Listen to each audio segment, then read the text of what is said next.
لا حول ولا قوة إلا بالله العلي العظيم.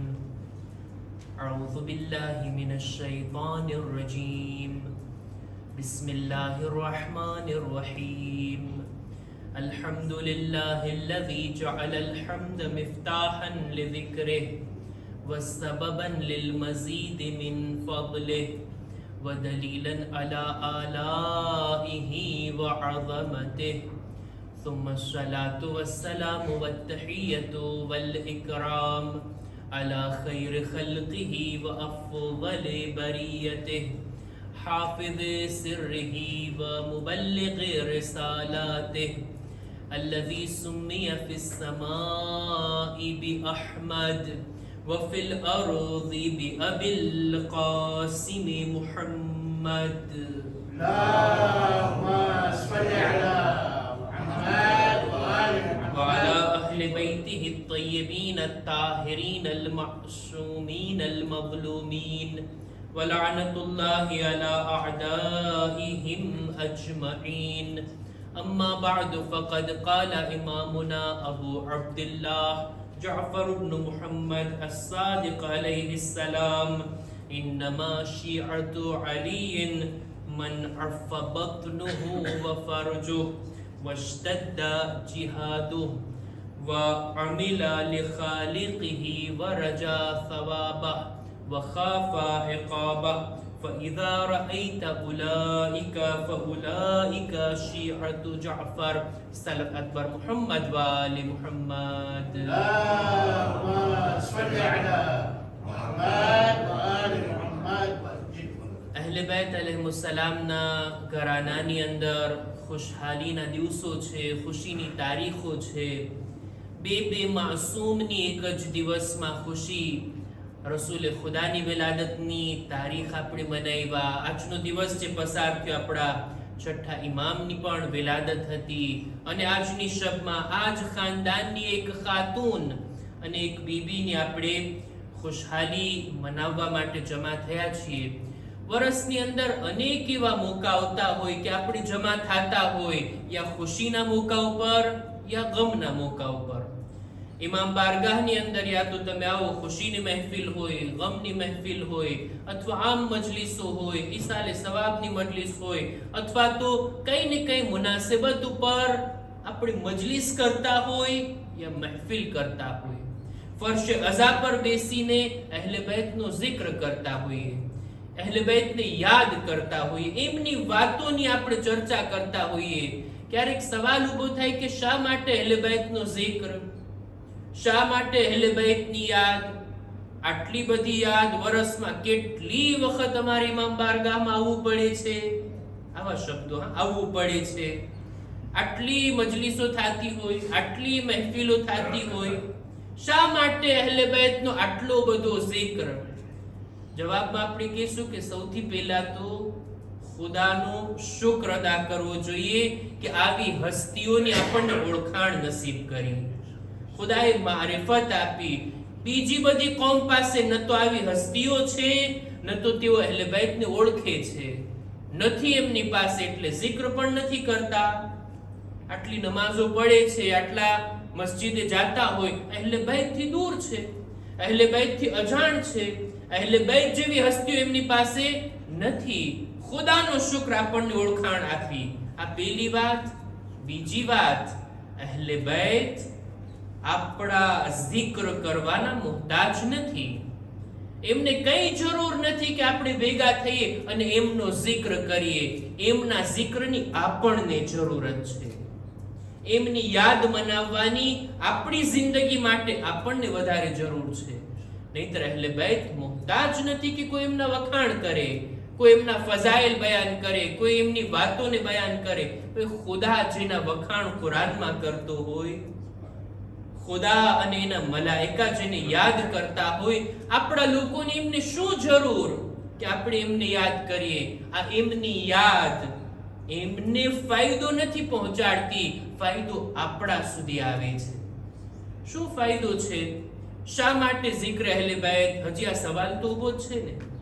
આપણે અર્થ કરશું કે જિક્ર અહલે બેત, અહલે બેતના નામ પર જમા થવું, અહેલે બેતની વાતો બયાન કરવી, એમનો પૈગામ આપસમાં ચર્ચામાં લાવવો, આ એક એવી ચીજ છે ને કે જે ખુદાને પસંદ છે. ખુદા ચાહે છે કે એમના બંદા પોતાના સારા બંદા, સારી મખલુકાતનો જિક્ર કરે. ખુદાવંદ આલમની બહેતરીન મખલુકાત કોઈ હોય તો એ મુહમ્મદ અને આલે મુહમ્મદ અલૈહિસ્સલામ છે.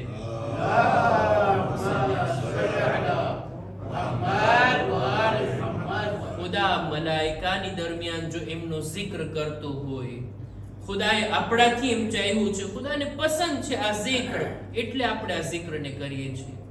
બીજી વાત આ જિક્રના બારામાં કે ખુદાવંદ આલમના આ નેક બંદાઓ, આ સાલિહીનનો જિક્ર, સારા લોકોનો જિક્ર આપણને સારી જિંદગી તરફ લઈ જાય છે, એમની ખૂબીઓની તરફ આપણને પ્રેરિત કરે છે. કોઈ બુરા લોકોનો જિક્ર કરશો તો બુરાઈને યાદ કરશો, ઇન્સાનના મગજમાં બુરા વિચાર આવશે, પણ સારા લોકોને યાદ કરીએ જોઈએ, એમની ખૂબીઓને યાદ કરીએ જોઈએ, એમના ફઝાઇલની વાતને બયાન કરીએ જોઈએ. આવા મોકા કે જ્યારે અહેલે બેતની જિંદગીના બારામાં જ્યારે ચર્ચા કરવામાં આવે, એમની સીરતને બયાન કરવામાં આવે, ઇન્સાન આ બુલંદ અને બુઝુર્ગ હસ્તીઓને જુએ અને એક બાજુ પોતાના કિરદારને, પોતાની જિંદગીને રાખે, ક્યાં એ હસ્તીઓ છે અને હું ક્યાં છું, મારે પોતાને કેટલું બુલંદ કરવાનું છે એમનાથી નજદીક થવા માટે. આ અહેલે બેતનો જિક્ર, આ અહેલે બેતની યાદ આપણને પ્રેરિત કરે છે. અને એક રીતે જોતા અહેલે બેતની યાદ, એમનો જિક્ર કરવો, આ એમની મોહબ્બતના ઇઝહારનો એક તરીકો છે. ખુદાએ આ હસ્તીઓની મોહબ્બતને આપણા દિલોમાં રાખી છે ને, આપણાથી ચાહ્યું છે ને કે તમે આ લોકોની મોહબ્બતને દિલમાં અપનાવો. ખુદા આપણને આ મોહબ્બત રાખવાનો હુકમ આપે છે, આ મોહબ્બતનો ઇઝહાર તો થવો જોઈએ ને, એનો એક તરીકો આ છે. જ્યારે પણ અહેલે બેતનો જિક્ર થતો હોય, આપણે ખેંચાઈને આવી જવું જોઈએ, કારણ કે આ મોહબ્બતનો એક ઇઝહારનો તરીકો છે. આ સિવાય આ બધી બાબતોની સાથે અહેલે બેતનો જિક્ર ઈ છે કે જે એના જિક્ર વડે આપણે દીનદારીને હાસિલ કરીએ છીએ. દીનના પૈગામને મેળવવાનું માધ્યમ છે આ જિક્ર અહેલે બેત. અત્યારે આ જિક્ર અહેલે બેત, અહેલે બેતની યાદ, આ મજલિસો, મહેફિલ, એની કદર અને કિંમત જાણવા માટે થોડી વાર માટે તસવ્વુર કરીએ જોઈએ. જો આ અહેલે બેતની યાદ ના હોત તો, આ મજલિસો અને મહેફિલનો સિલસિલો ના હોત તો, કેવી રીતના દીનનો પૈગામ ઉલમા કૌમ સુધી પહોંચાડી શકતે? પણ અત્યારે અહેલે બેતના ચાહવા વાળાઓ, આપણે શિયા લોકો, કોની પાસે સમય છે કે હરરોજ કિતાબો ખોલી અને દીનની વાતો જાણતા હોય?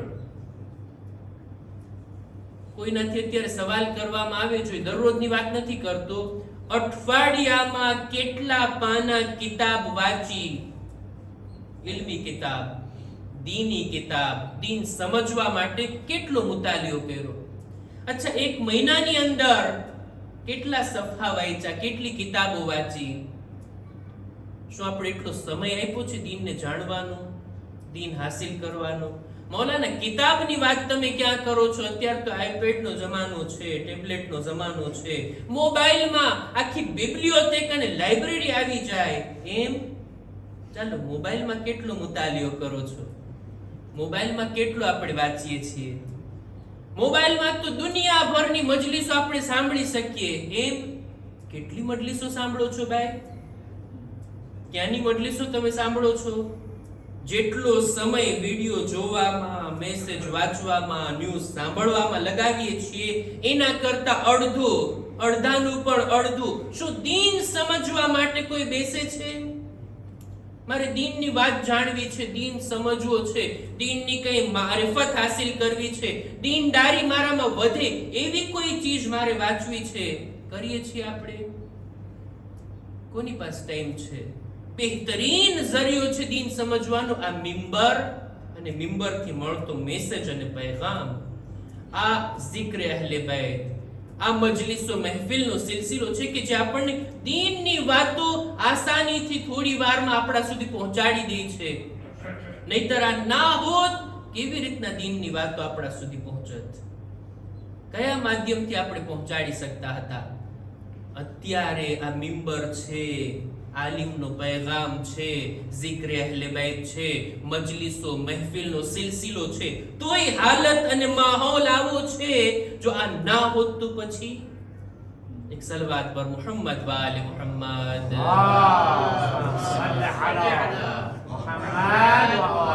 ઝિક્ર અહલે બૈત, કદરો કિંમત જાણીએ. જ્યારે પણ મોકો મળે દિલમાં નિયત રાખવી જોઈએ, કોઈ વિલાદત હોય, કોઈ શહાદત હોય, પહોંચી જાઓ.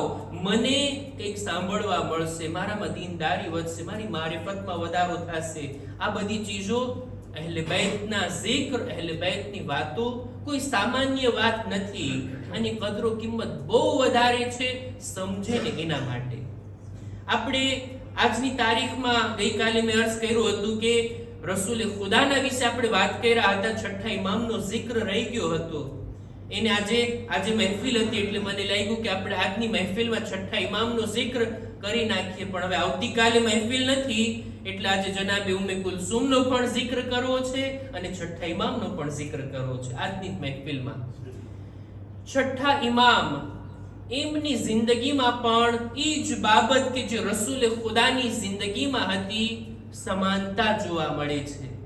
જો કે રસૂલે ખુદાના હિજરતના 84 વર્ષ બાદ રસૂલે આપણા છઠ્ઠા ઇમામની વિલાદત થઈ છે. પણ એક સિફત કે જે રસૂલમાં પણ હતી, આપણા છઠ્ઠા ઇમામમાં પણ હતી, ઈ કોમન સિફતનું નામ છે સાદિક, સદાકત અને સાચું બોલાવું. દરેક ચીજમાં સદાકત અને હકીકત આ રસૂલની સીરતમાં હતી. ઇસ્લામ પહેલા અરબના ઓલા જાહિલ લોકો, બદ્દુ લોકો, જેઓ નબીને નબી નહોતા માનતા પણ નબીને સાદિક અને અમીન જરૂર માનતા હતા. એટલી હદ સુધી રસૂલે ખુદાને સાચા જાણતા હતા. અને ઈ જ સિફત આપણા છઠ્ઠા ઇમામ, ઇમામે જાફર સાદિક અલૈહિસ્સલામ,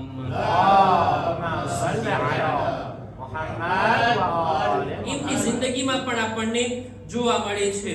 રસૂલે ખુદાના જેવા અખલાક, એવા જ અખલાક આપણા છઠ્ઠા ઇમામે પણ તાલીમ આપ્યા છે.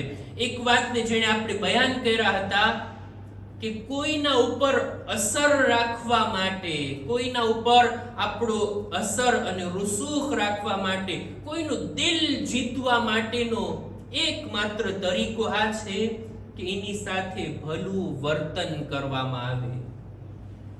લોકોના સરને તો ઝુકાવી શકાય પૈસાના જરિયાથી, કુદરતના જરિયાથી, તાકાતના જરિયાથી, પણ કોઈના દિલને ઝુકાવવું હોય ને તો એના માટે સારા અખલાક ખપે, સારો વર્તાવ, નેકી, ભલાઈ, કોઈ સાથે ehસાન કરવું. આ ચીજ એવી છે ને કે જેને રસૂલે ખુદાએ ન ફક્ત શબ્દોના જરિયાથી પોતાના અમલ થકી સાબિત કરીને બતાવ્યું.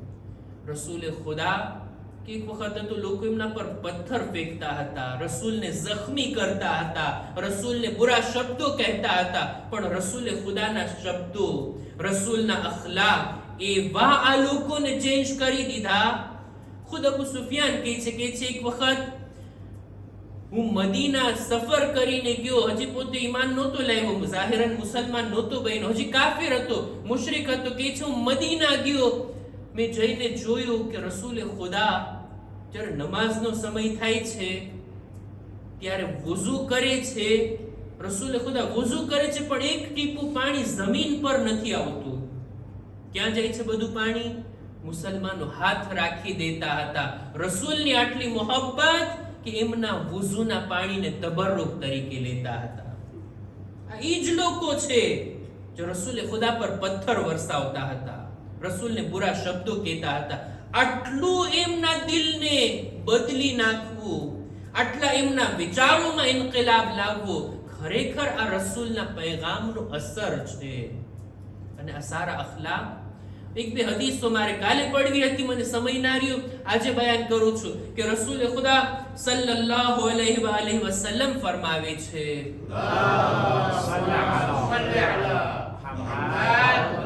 ઇન્નલ મુમિના લયુદ્રિકુ બિહુસ્ન ખુલ્કિહી દરજત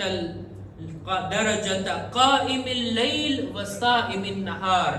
સારા અખલાકના ઝરિયાથી મુમિન બંદો ખુદાની નજરમાં એવા બંદાની માફક બની જાય છે, એ દરજા સુધી પહોંચી જાય જાણે એમ કે એને રાતભર જાગીને ઇબાદત કરી હોય અને દિવસના રોઝા રાખ્યા હોય.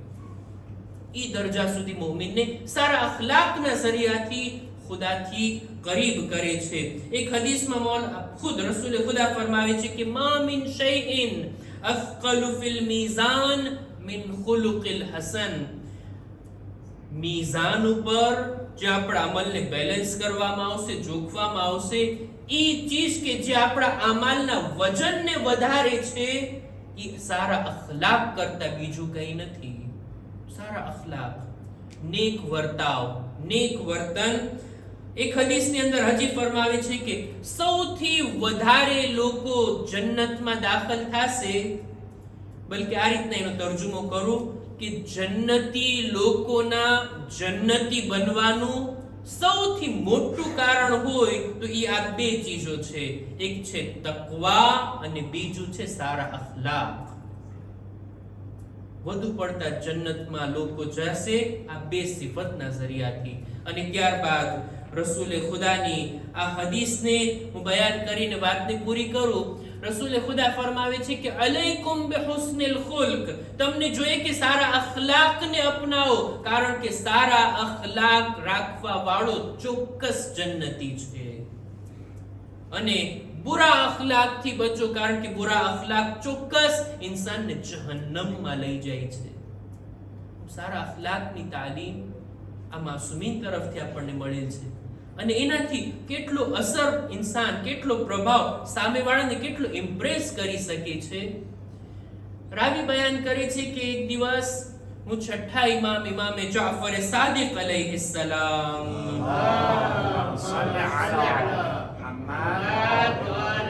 ઝકરિયા ઇબ્ન ઇબ્રાહીમ પોતે બયાન કરે છે, છઠ્ઠા ઇમામની ખિદમતમાં હું હાજર થયો.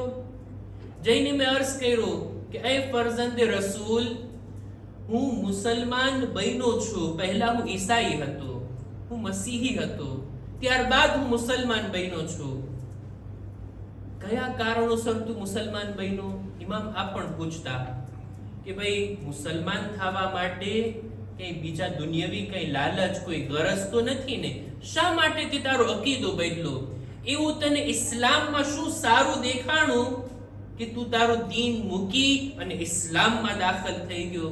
એટલે પોતે બયાન કરે છે કે મેં કુરાની મજીદની એક આયતને સાંભળી, સૂરે શુરાની 52મી આયત. એ આયતમાં મારે દાખલ નથી થવું, મૌઝુ બદલી જશે. કે ખુદાવંદ આલમ કુરાનમાં કહે છે ને, મા કુંત તદરીમલ કિતાબ વલલ ઈમાન વલાકિન જઅલનાહુ નૂરન નહદી બિહી મન નશા. સૂરે શુરાની 52મી આયત. મેં આ આયતને સાંભળી, એના પર મેં વિચાર કર્યો. જ્યારે ખૂબ ફિક્ર કરીને મારું દિલ મુતમઈન થઈ ગયું કે આ આયત જેના પર નાઝિલ થઈને એ ચોક્કસ ખરા, સાચા અને હકીકી પૈગંબર છે કે જેના ઉપર ખુદાએ વહીના ઝરિયાથી આ આયત, આ શબ્દો એની જબાન પર જારી કર્યા છે. અને મને ખુદાએ હિદાયત આપી. ઇમામ રાજી થયા, ખુશ થયા. એના હકમાં દુઆ કરી, અલ્લાહુમ્મા હદીહી, અલ્લાહુમ્મા હદી. 3 વખત ઇમામે એની હિદાયત માટે દુઆ કરી. ખુદા તને હિદાયત આપે, ખુદા હજી તને હિદાયત આપે. આ રીતની દુઆઓ કરી. ત્યારબાદ પોતે એ છે, મૌલા આ વાત તો મેં તમને જાણ કરી દીધી કે હું મુસલમાન નહોતો, મુસલમાન બન્યો છું. એનું રીઝન પણ મેં તમને બયાન કર્યું. પણ મૌલા એક મસલો પૂછવો છે, એના માટે હું હાજર થયો છું. આ મસલો પૂછતી વેળા પોતે કહે છે, હું મક્કામાં હતો, છઠ્ઠા ઇમામની પાસે ગયો. છઠ્ઠા ઇમામ પણ મક્કામાં હતા, હજની મોસમ હતી, હું પણ હજ કરવા આવ્યો હતો. પોતાના ગામે પાછા પલટવા પહેલા ઇમામથી આ મસલો પૂછે છે, મૌલા હું એકલો જ મુસલમાન થયો છું, મારા ફેમિલી મેમ્બર મારા બધા સગા વાલાઓ હજી મુસલમાન નથી. શું હું એમની સાથે ઘરમાં બરાબર રહી શકું, એમના ઠામમાં જમી શકું, એમની સાથે ઉઠક બેઠક રાખી શકું? ઇમામ ફક્ત એક જ સવાલ કરે છે, શું એ લોકો હરામ જાનવરનું ગોશ્ત ખાય છે કે છે ના, એનાથી દૂર રહે છે? ઇમામ કહે છે તો પછી વાંધો નથી. તો એમની સાથે રહે, એમની સાથે જિંદગી વિતાવ અને એમની સાથે સારા ઇસ્લામી અખલાકથી પેશ આવ. આ માણસ પોતે કહે છે, એ મૌલા, મારી માં બુઢી પણ થઈ ગઈ છે અને એની આંખો પણ નથી, નાબીના છે. મારે જ બધી એની ખિદમતો કરવી પડે છે. મૌલા, એના બારામાં કઈ ભલામણ? ઇમામ તાકીદની સાથે કહે છે કે અત્યાર સુધી તું જેટલી ખિદમત કરતો ને, જેવી મહેરબાની ભરી, જેવા મોહબ્બત ભર્યા વર્તનથી આ ખિદમત કરતો ને, હવે જ્યારે પાછો જાને વધારે લાગણીથી, વધારે મોહબ્બતથી ખિદમત કરવા લાગી જા. આખી જિંદગી એમની ખિદમત કરતો રહે, એમના મરવા સુધી. જ્યારે દુનિયાથી ચાલ્યા જાય ને, બીજા લોકોને ના સોંપી દે, તું પોતે એની દફન ક્રિયા કર, તું પોતે આખરી ખિદમતોને પણ અંજામ આપ. આટલી ભલામણ કરી. આ માણસ કે જો પાછો ગયો ઝકરિયા ઇબ્ન ઇબ્રાહિમ, કુફાનો રહેવાસી હતો, જાય છે કુફા. જઈને પોતાની માં સાથે એટલો સારો વર્તાવ, એટલા સારા અખલાકથી પેશ આવે છે. એક દિવસ એની માં સવાલ કરે છે, દીકરા, તારો વર્તાવ મને અલગ લાગે છે, તું બદલી ગયો લાગે છે. આટલી મોહબ્બતથી તું મારી ખિદમત કરે છે, આટલી સેવા કરે છે, બીજા કોઈ હોય તો કંટાળી જાય, પણ તું હર રોજ મારી સેવા કરે છે. ત્યારે આ માણસ કહે છે, માં, હવે હું ઈસાઈ નથી રહ્યો, હું મુસલમાન બની ગયો છું. અને મારા આ દીનમાં રસૂલના એક ફરઝંદે મને તાકીદ કરી છે કે ઇસ્લામી અખલાકને હું સામે રાખું. ત્યારબાદ આ એની માં પૂછે છે કે ઈ કોણ છે, કોણે તને આવી ભલામણ કરી? શું તે કોઈ નબી છે, કોઈ પૈગંબર છે? કે છે ના, પૈગંબરની ઔલાદમાંથી છે. આપણા પૈગંબર ઈ છેલ્લા છે, એમના પછી કોઈ નબી નહીં આવે. આ એમના જાનશીન છે, એમની ઔલાદ છે કે જેણે મને આટલી તાલીમ આપી. આ માં પણ વિચાર કરીને પોતાના દીકરાથી માંગણી કરે છે, ઈ તારો દીન જે તું શીખીને આવ્યો છે, તું મને પણ શીખાડ.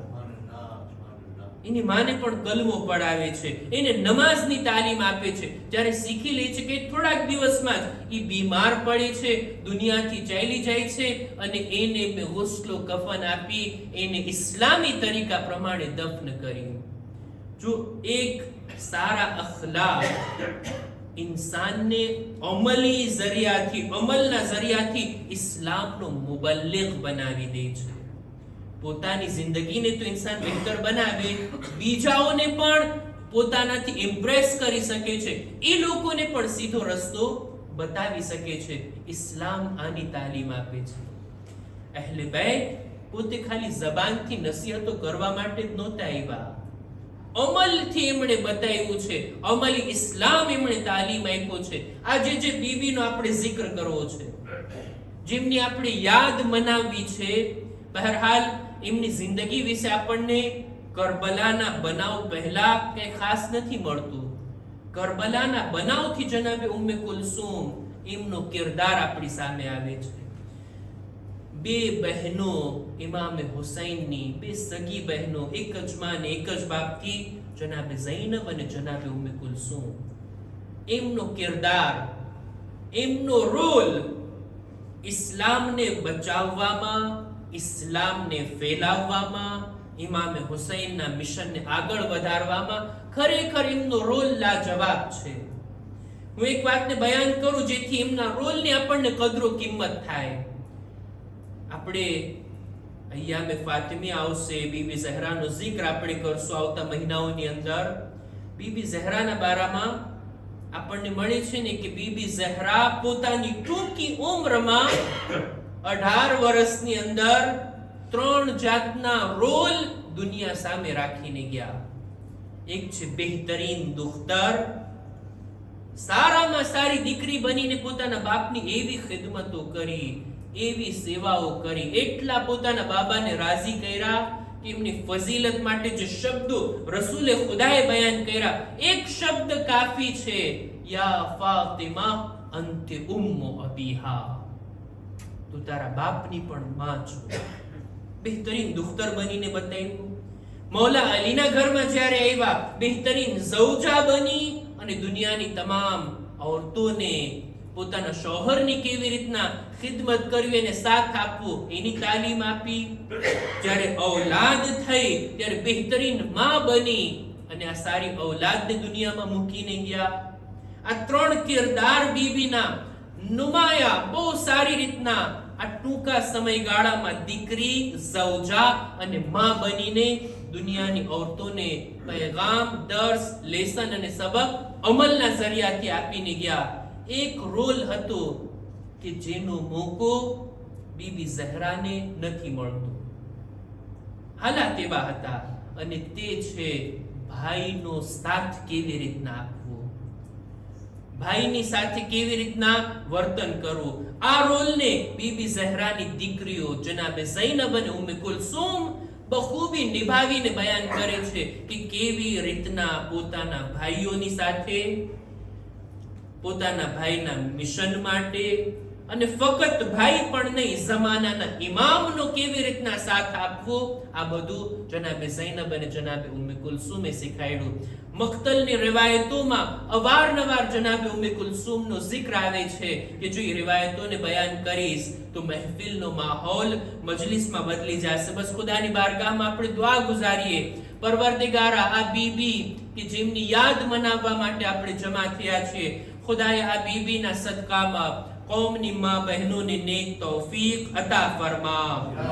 અહેલે બેતના સદકામાં એમના વસીલાથી કૌમની માં બહેનોને આ મુકદ્દસ હસ્તીઓથી દર્સ અને દર્સે અમલ લેવાની નેક તૌફીક અતા ફરમા.